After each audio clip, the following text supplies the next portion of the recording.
ఒక దుర్మార్గమైన ఆలోచన పెత్తందారుల పక్షాన నిలబడి ఈ రాష్ట్రం ఏమైపోయినా పర్వాలేదు, మా పందాలు మాత్రమే గెలవాలి, నేను ఎక్కడ ఓడిపోయానో అక్కడ మాత్రమే గెలవాలని ప్రతి ఇంటిని నేను కొంటున్నాను, ప్రతి ఇంటికి ఏం కావాలో అన్ని సరఫరా చేస్తున్నానంటే, ఓ లోకేష్, ఏమన్నా మంగళగిరిలో దొరికే చీరలు అనుకున్నావా కొనుక్కొని పోవటానికి?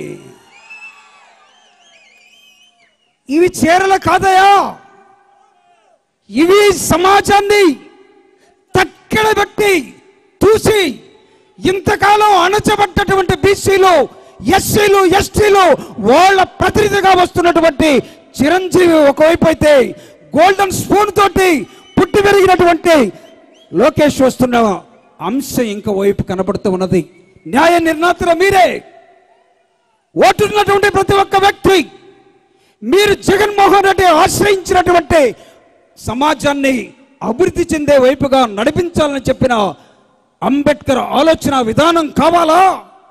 లేకపోతే సమాజం మొత్తాన్ని ముక్కల ముక్కలుగా చీల్చి ఖండాలుగా నరికి అన్ని కులాల్ని చీలుస్తారనే నరరూప రాక్షసులైనటువంటి చంద్రబాబు నాయుడు కావాలో తేల్చుకోవటానికి ఏర్పడ్డ ఎన్నికలు ఇవి.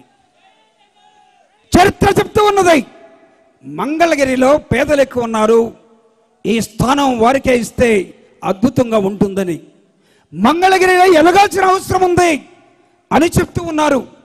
కానీ తెలుగుదేశం పార్టీ ఏం భావిస్తూ ఉందంటే, ఒక పందెం కట్టినట్టుగా, లేకపోతే పందెం కోళ్ళని వదిలినట్టుగా, మా దగ్గర డబ్బులున్నాయి, మా వాడికి భాష వచ్చినా రాకపోయినా, లోకజ్ఞానం ఉన్నా లేకపోయినా, సంస్కృత పదాల్లో పలికినా పదకపోయినా నా కొడుకుని ఇక్కడే నిలబెడతానని పందెం కట్టుకున్నటువంటి చంద్రబాబు నాయుడు ఒకవైపు, నీకు దిక్కు లేక చంద్రగిరి నుంచి కుప్పం పారిపోలేదా? ఏ విధంగా గెలుస్తాడో చంద్రబాబు నాయుడు కొడుకు ఈ ప్రాంతం నుంచి జగనన్నని కాదని ఒక్క ఓటు ఇక్కడి నుంచి అటువైపు వెళ్తుందా లేదో సమాధానం మీరే చెప్పాల్సిన అవసరం ఉంది. ఇదిగో చిరంజీవి వైపు, జగనన్న వైపు మేము నిలబడతానే వాళ్ళు గట్టిగా చేతులెత్తి అందరూ కూడా చప్పట్లు కొట్టి జగనన్నకి నిలబడేట్టుగా చేయాల్సిన అవసరం, ఆవశ్యకత ఈ రోజు ఉంది. ఎందుకు చెప్తున్నానంటే, రెండు సిద్ధాంతాల మధ్య కమ్యూనిస్టులు పుట్టినటువంటి ప్రాంతం ఇది, అనేకమైన ఉద్యమాలకి పురుడు పోసినటువంటి ప్రాంతం ఇది. ఈ రాష్ట్రంలో కానీ ఈ దేశంలో కానీ అనేకమైన ఉద్యమాలు పుట్టినటువంటి గడ్డ నుంచి ఈరోజు ఈ బిడ్డ నిలబడ్డాడు మీ ముందు, అడుగుతూ ఉన్నాడు, ప్రాధేయపడుతూ ఉన్నాడు. జగనన్న ఒక అవకాశం ఇచ్చాడు, అవకాశాన్ని నీరు కార్చకుండా, అమ్ముడు పోకుండా మీరందరూ కూడా నిలబెట్టాల్సిన అవసరం ఉంది. ఈయన్ని నిలబెడితే చిరంజీవి గెలుస్తాడు మాత్రమే అనుకుంటే పొరపాటు, జగనన్న ముఖ్యమంత్రిగా ఉండాల్సిన అవసరం ఉంది. ఎందుకుంది అనే ఒక ప్రశ్న మీరు వేసుకుంటే, ఇదిగో ఈరోజు మీరు సాక్షి పేపర్ చూసినట్లయితే, ఎవరు తీసుకున్నారు నా సాక్షి పేపరు? కావాలని పడేసావా? లేదు కదా. ఈ సాక్షి పేపర్ ఈరోజు మాట్లాడుతూ ఉన్నది, ఇది ఈరోజు అడ్వర్టైజ్మెంట్ కావచ్చు, ఇది రేపటికి పక్కకి వెళ్ళొచ్చు, కానీ దానిలో సారాంశం ఏంటో తెలుసా? జగనన్న తీసుకొస్తున్నటువంటి విద్యా వ్యవస్థలో మార్పులు మీ బిడ్డల భావితరాల కోసం, మీ కడుపుని చించుకొని మీ పేగు బంధాన్ని బయటకేస్తే ఆ బిడ్డ బజారు పాలుకోకుండా విద్యావంతుడుగా ఎదగటం కోసం జగనన్న చేస్తున్నటువంటి అనేకమైన నాణ్యమైన ప్రమాణాల్లో విద్య, ఎస్సీఆర్టీని ప్రభుత్వాన్ని ఇంటర్నేషనల్ స్టడీస్ తోటి లింకప్ చేసి ఇంగ్లీష్ మీడియాన్ని మాత్రమే కాకుండా మీ ఆత్మ గౌరవాన్ని ప్రపంచవ్యాప్తంగా పేదింటి పిల్లలు ప్రపంచాన్ని ఏలాలి అనే ఒక నినాదంతో జగనన్న తీసుకొస్తున్న ఇంగ్లీష్ మీడియం. ఇది లోకేషే చదవాలట, చంద్రబాబు నాయుడికి వచ్చో లేదో నాకు తెలియదు ఇంగ్లీష్. పవన్ కళ్యాణ్ ఏం చదువుకున్నాడో నాకు తెలియదు.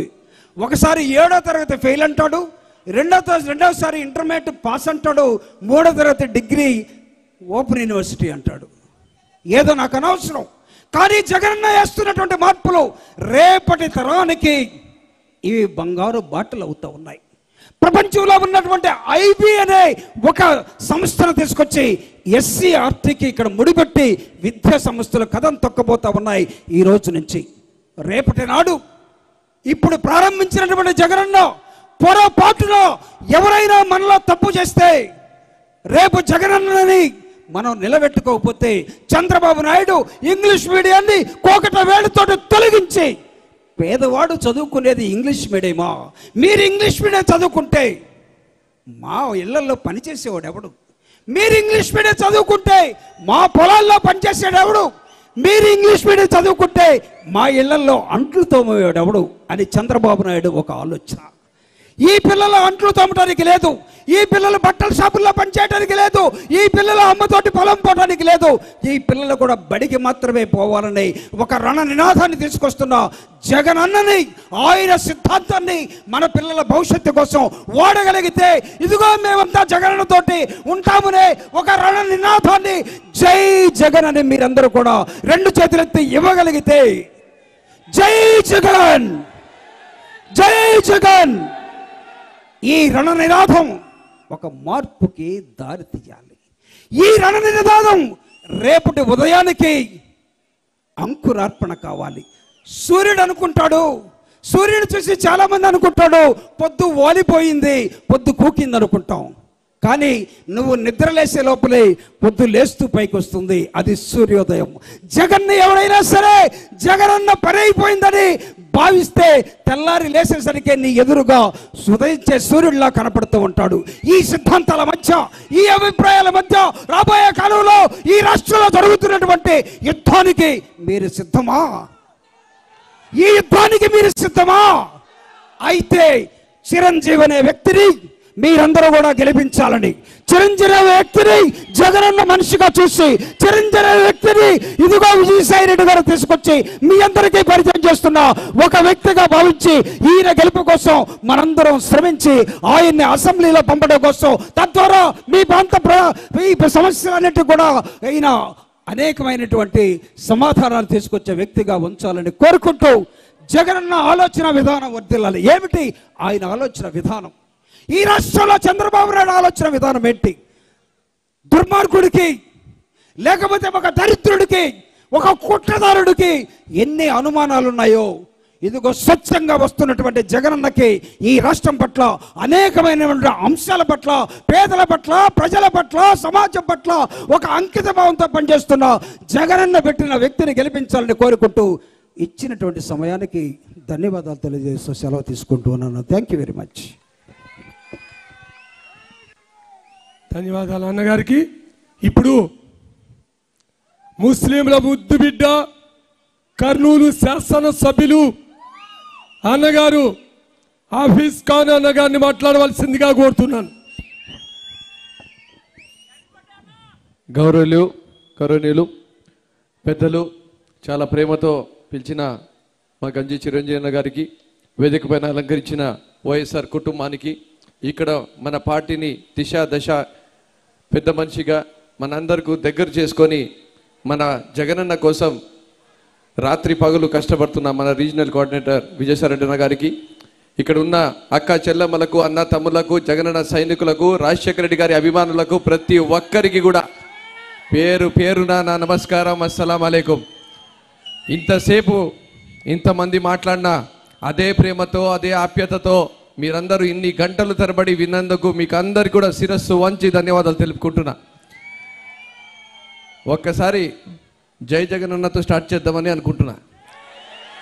జై జగనన్న, జై జగనన్న. ఒక్కసారి లోకేష్ బాబు చూడాలా ఈ ప్రజలకి, కానీ చూపియరు. ఆంధ్రజ్యోతి, TV5, ఈనాడు ఉన్నారా లేదా అనేది కనపడదు. సార్ నేను మాట్లాడుతున్నా, మా ముందర ఇంతమంది నాయకులు మాట్లాడినారు, వేలాది మంది ఇక్కడ ఉన్నారు, వాళ్ళకు ఒక్కసారి చూపియండి సార్ అని చెప్పి మీకు అందరికీ మీడియా వాళ్ళకు, పచ్చ మీడియా వాళ్ళకు చెప్తున్నా అని చెప్పి తెలియజేసుకుంటున్నా. ఈరోజు జగనన్న రాలేదు, జగనన్న తయారు చేసిన సైనికులు మాత్రమే వచ్చినారని చెప్పి కూడా మీరందరూ గుర్తు చేసుకోవాల్సిన అవసరం ఉంది.